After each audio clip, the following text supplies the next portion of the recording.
Olá, queridos alunos, tudo bem com vocês? Eu espero que esteja tudo bem com vocês, com o familiar de vocês, independente de onde vocês estejam, que esse tempo que todos estamos distantes possam ser um tempo de crescimento, de reflexão. Para mim é uma pena muito grande a gente não poder estar junto para estudar, né, para a gente fazer algumas reflexões juntos, mas vamos tentar aproveitar ao máximo esse espaço aqui agora no YouTube, para a gente conversar sobre algumas coisas, para a gente dar sequência na matéria. E se vocês tiverem alguma dúvida, ou alguma sugestão, vocês podem deixar nos comentários, ou vocês podem mandar no e-mail que eu já deixei de contato para vocês. Como vocês sabem, na nossa aula anterior, na nossa primeira aula, a nossa matéria é Psicologia Geral e Psicologia da Religião. E uma das coisas que a gente conversou é que antes da gente falar da psicologia da religião, a gente precisa entender primeiro o que é psicologia. E aí a gente estudou, né, a trajetória da construção histórica da psicologia, né, como que a psicologia se construiu, a ciência que é hoje, né. E aí a gente viu a influência, né, dos primeiros pensadores, das pessoas que pensavam o que é ser humano, né, quais eram os pensamentos que passavam pelo ser humano, né, e aí a gente viu a influência de filósofos, de biólogos, de físicos e da igreja, né. A gente viu como que foi se transformando esse pensamento e como se foi se construindo a psicologia. Até que a gente chegou ao ponto da psicologia hoje, né, de como a psicologia se constituiu no Brasil como uma profissão. A gente também viu as abordagens psicológicas, vamos ver se vocês vão lembrar, que é a comportamental, a psicanálise, a Gestalt, psicodrama, a sistêmica, que são todas as abordagens que a gente já viu em sala de aula. Né, a gente também viu os campos de atuação da psicologia, que é um campo, digamos assim, a psicologia tem vários campos onde ela pode atuar, né? Eu sempre digo que enquanto houver ser humano, existe campo para psicologia, né? Então a gente viu que existe a psicologia do trânsito, existe a psicologia escolar, existe a psicologia jurídica, a clínica, enfim, né? Só fazendo uma pequena revisão para a gente lembrar o que foi que a gente viu na aula anterior. Bom, o nosso objetivo na nossa matéria é a gente entender a religiosidade no ser humano, né? Como que se constrói a religiosidade, qual que é o papel da religião na visão de mundo, no sentido de vida para um ser humano.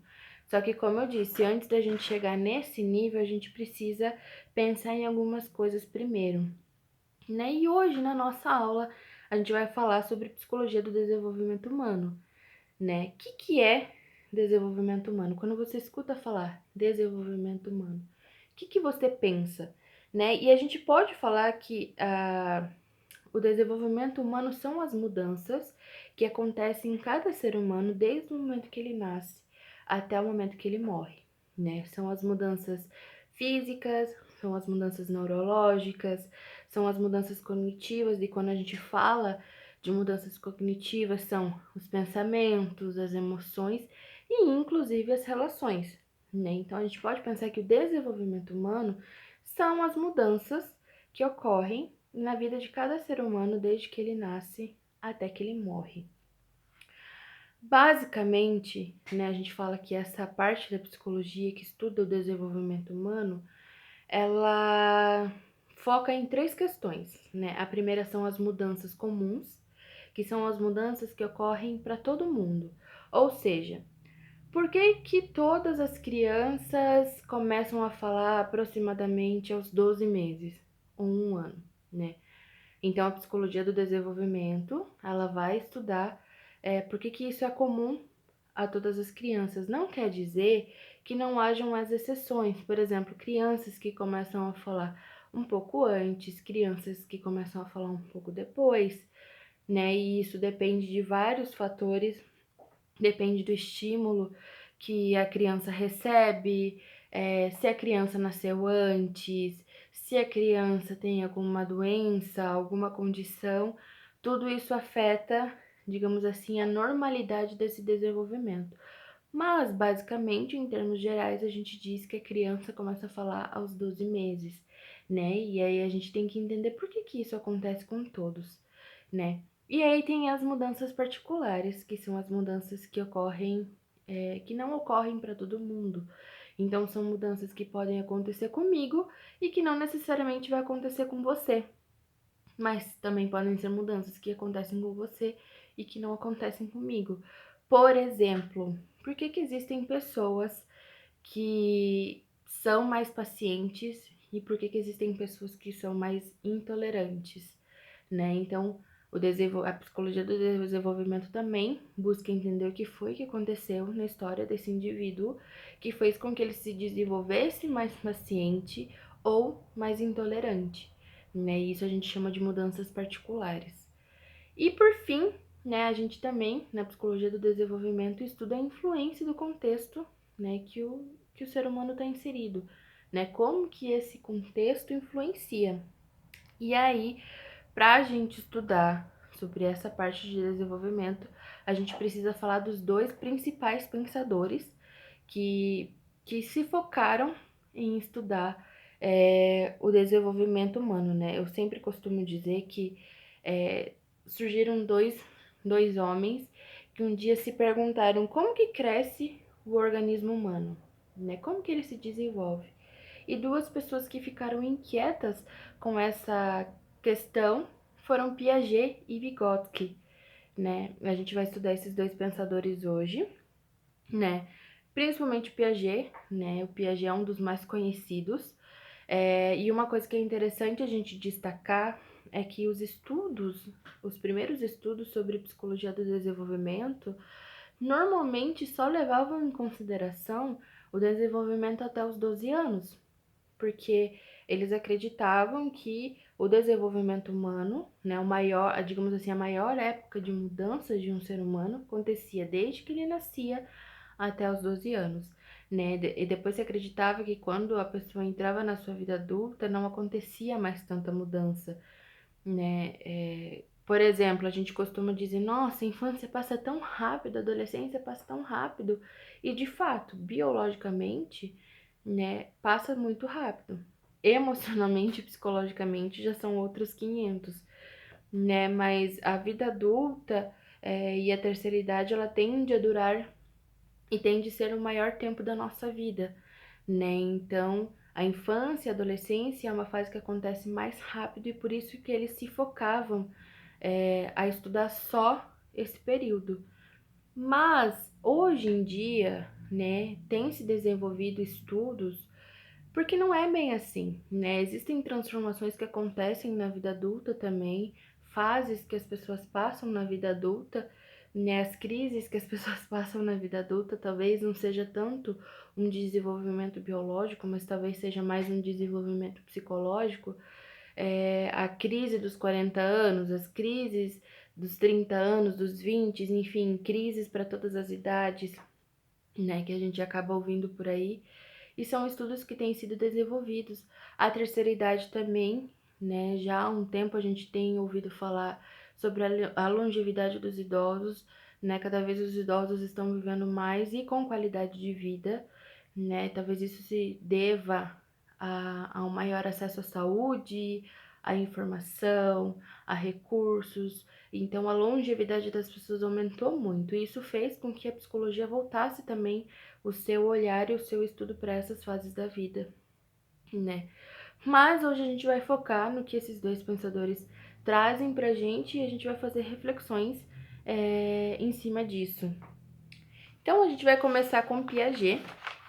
Piaget, ele era um biólogo, ele era da Suíça. Piaget, ele nasceu em 1896, né, e ele viveu até 1980. Ele baseava o estudo dele com a biologia, né? Então, uma das preocupações do Piaget e um dos pensamentos e perguntas que o Piaget se fazia era como que se constrói o raciocínio e como que ele evolui, né? E aí ele fazia os estudos dele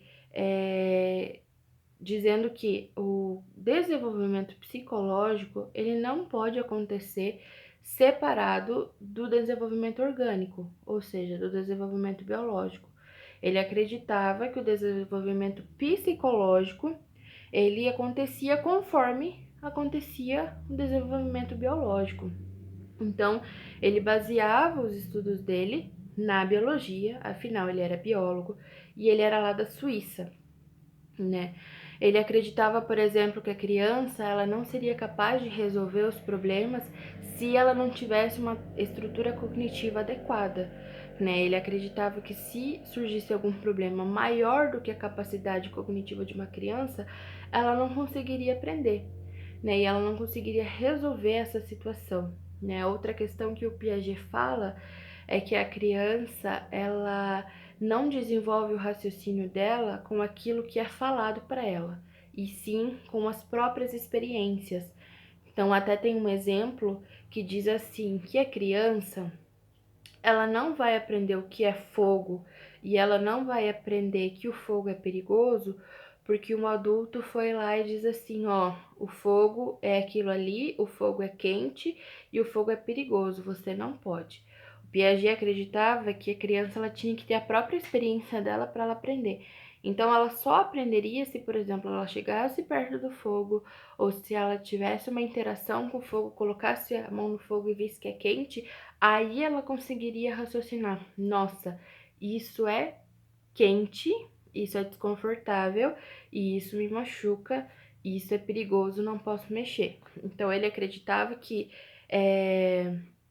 a criança só desenvolveria o raciocínio dela se ela tivesse uma experiência direta com aquilo, né? Então, ele também acreditava que o desenvolvimento humano era comum para todas as pessoas, que era um desenvolvimento universal. Então, o desenvolvimento de uma pessoa, ele não dependia do contexto que ela estava inserida, não dependia da política, de sexo, do histórico, enfim, era pura e exclusivamente biológico e ele era comum para todas as pessoas, né? Como eu disse, talvez algumas se desenvolvam um pouquinho mais rápido, outras um pouquinho mais lenta, mas basicamente uma mesma média para todos os seres humanos, né? E aí o Piaget também traz que o desenvolvimento ele depende de 3 fatores, né? O primeiro fator é a hereditariedade.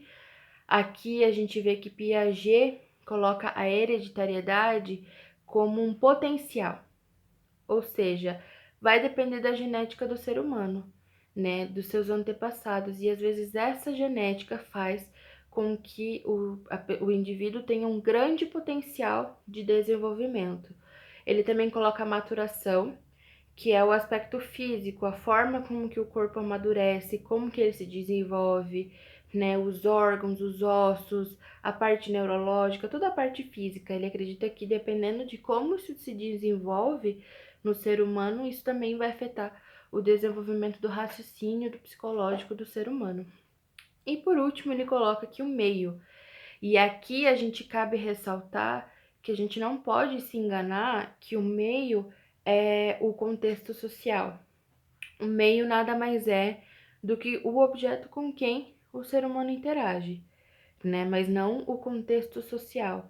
Então, por exemplo, tem o ser humano, ele vai e interage com o fogo, e aí, dependendo das consequências dessa interação, ele faz as aprendizagens e os seus desenvolvimentos. Então, a gente diz que o meio foi o fogo e não necessariamente o meio ou o contexto social que ele está inserido. E aí, Piaget desenvolveu as 4 fases do desenvolvimento humano. Muitos dizem que ele desenvolveu essas 4 fases, a teoria que envolve as 4 fases, de acordo com as observações que ele fazia do próprio filho. Mas independente ou não, a gente vai ver agora quais foram as 4 fases que ele desenvolveu.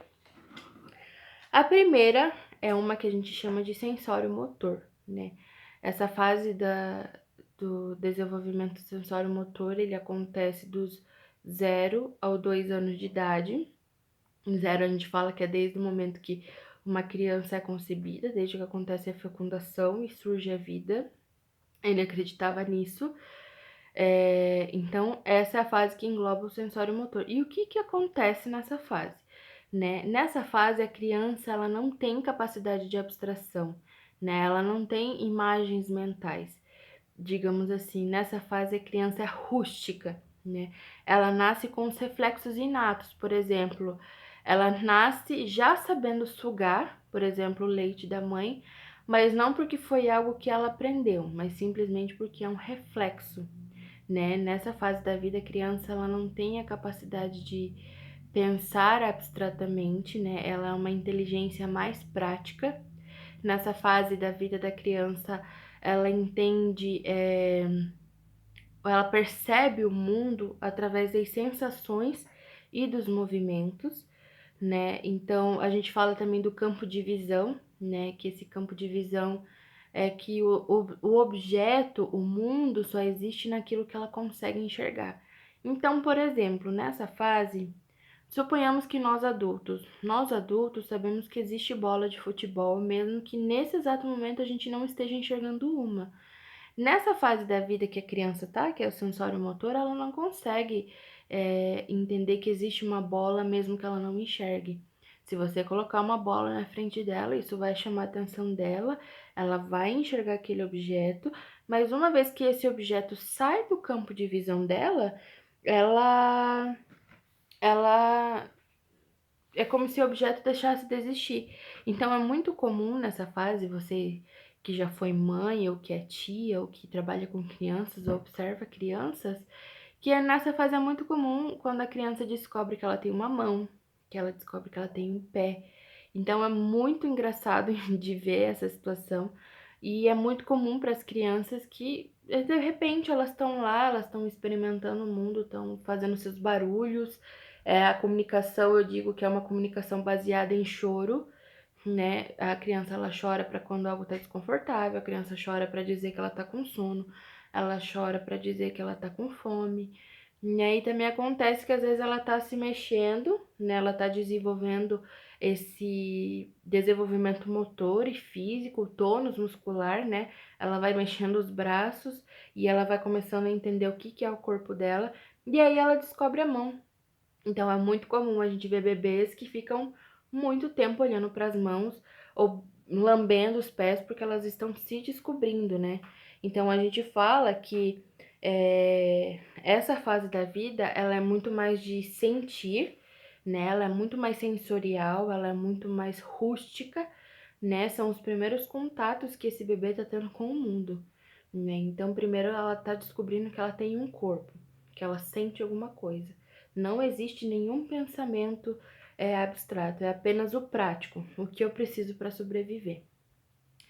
Aí vem a segunda fase, que o Piaget fala que é o pré-operacional. O que acontece no pré-operacional? E aqui existe divergências, dependendo da fonte que você pesquisa sobre as teorias de Piaget. Né? Algumas fontes dizem que essa fase dura dos 2 aos 6, tem fase que diz que dura dos 2 aos 7.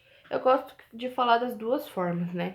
Tudo depende de cada criança. Dura dos 2 aos 6 ou 7, né? E é a fase pré-operacional, que é uma fase onde a criança ela consegue distinguir as coisas do seu significado.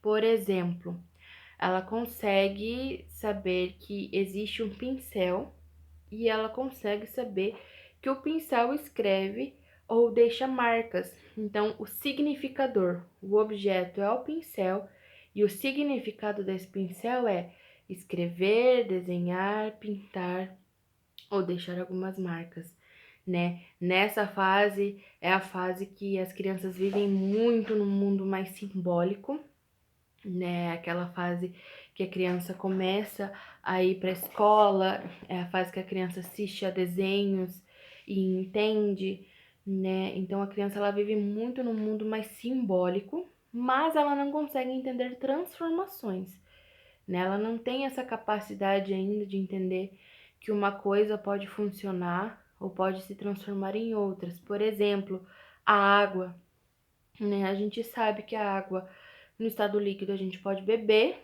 mas a gente sabe que gelo, por exemplo, é água em estado sólido, né? A gente sabe que a nuvem é água em estado gasoso, né? Mas a criança não consegue fazer essa associação de que esses três elementos, né? A água líquida, a nuvem e o gelo, são a mesma coisa, só que em estados diferentes. Ela não consegue fazer essa distinção. E é por isso que é muito comum que nessa fase a criança viva as fases dos porquês, né? Você fala uma coisa assim, filho, essa aqui, esse gelo é uma água que congelou. E ele vai te perguntar, por quê? Né? E aí que as crianças começam a fazer vários porquês, e é muito normal às vezes os pais se irritarem ou os tios se irritarem.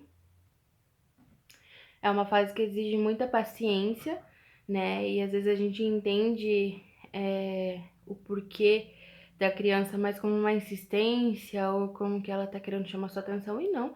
É um processo que ela tá passando de entender o mundo à volta dela, e é por isso que é muito normal ela se questionar e não entender essa transformação, né? É uma fase que a gente fala que acontece muito animismo, que são quando os brinquedos dela ganham vida. Então é muito comum para as meninas que as Barbies, a criança fala, a Barbie tá com sono e ela vai dormir. Ou ela pegue bonecas e diga, essa aqui é minha filha. E aí ela começa a brincar de alimentar essa filha. Ou os meninos, eles começam a brincar e aí o Homem de Ferro é o melhor amigo dele. Então essa é a fase, né? A gente também fala que nessa fase acontece um antropoformismo, né? Que é quando se dá características humanas a objetos inanimados.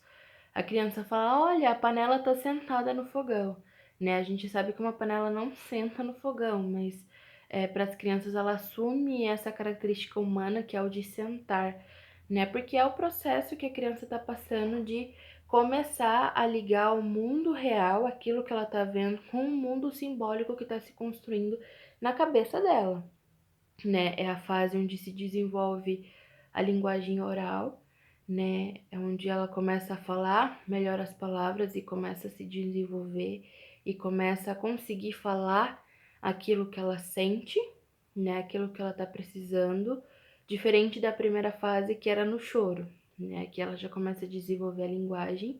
E é uma fase mais egocêntrica da criança, né?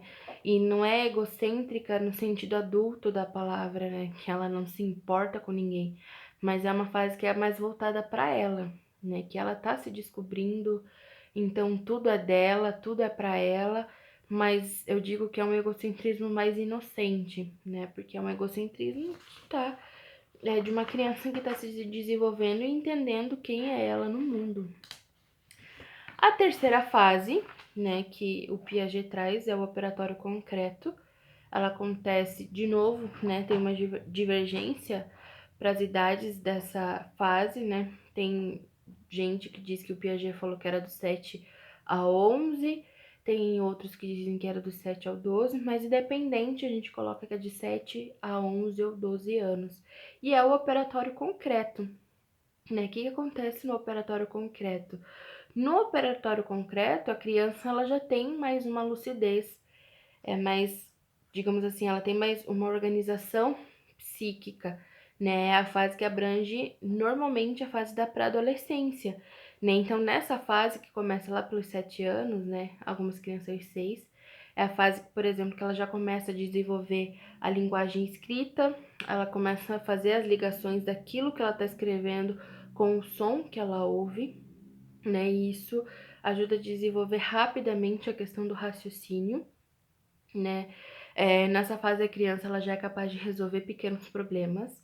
E aí eu costumo dizer que os problemas são problemas mais, como o próprio nome da fase diz, concretos, né? Problemas mais fáceis, não são problemas, por exemplo, emocionais, ou que você tem que resolver algum conflito, que você tem que pesar prós e contras. Não, são atividades, por exemplo, matemática, né? A criança aprende as contas básicas de adição, subtração, multiplicação, divisão, né? São pequenos problemas que ela começa a resolver e aí ela vai desenvolvendo esse raciocínio, soluções de tempo e espaço, né? E aí ela começa a entender um pouquinho melhor o mundo. Em que sentido? Ela começa a entender as transformações, que são coisas que ela não entendia na fase anterior.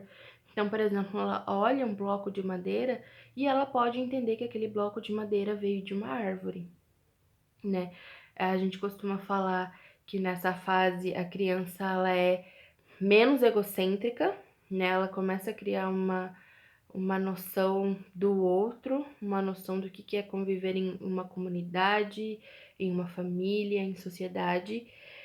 E é aí que vem, né, uma questão pra gente pensar, né? Que a gente diz que nessa fase a criança ela se torna menos egocêntrica.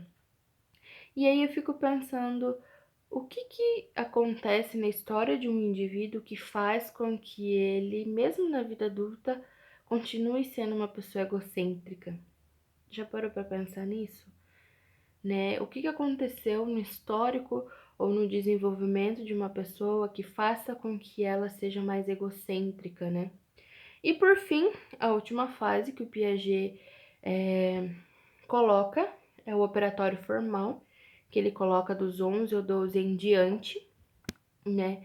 E é a fase que eu costumo falar que é a fase da adolescência, é uma fase onde a pessoa ela consegue processar raciocínios, acontecimentos, ela consegue fazer articulações, ela consegue ligar os pontos, consegue fazer deduções, ela consegue pensar mais abstratamente, né? É uma fase onde o ser humano pensa mais em Deus, em amor, é uma fase onde o adolescente entra em contato com conceitos como justiça, como liberdade. E eu não digo que as crianças não entendam, por exemplo, quem é Deus ou o que é Deus antes disso. Mas quando elas são mais crianças, elas entendem quem é Deus ou qualquer outro tipo de conceito de acordo com os valores e princípios e conceitos que a família ensina para ela, né? E aí eu costumo dizer que na fase da adolescência é o que começa a acontecer a individuação, né? Os adolescentes começam a sair mais de casa, começam a ter as suas experiências, digamos assim, sem os pais ou sem a presença da família. E aí ela começa a criar os seus próprios conceitos a partir das suas experiências, aquilo que ela pensa, aquilo que ela sente.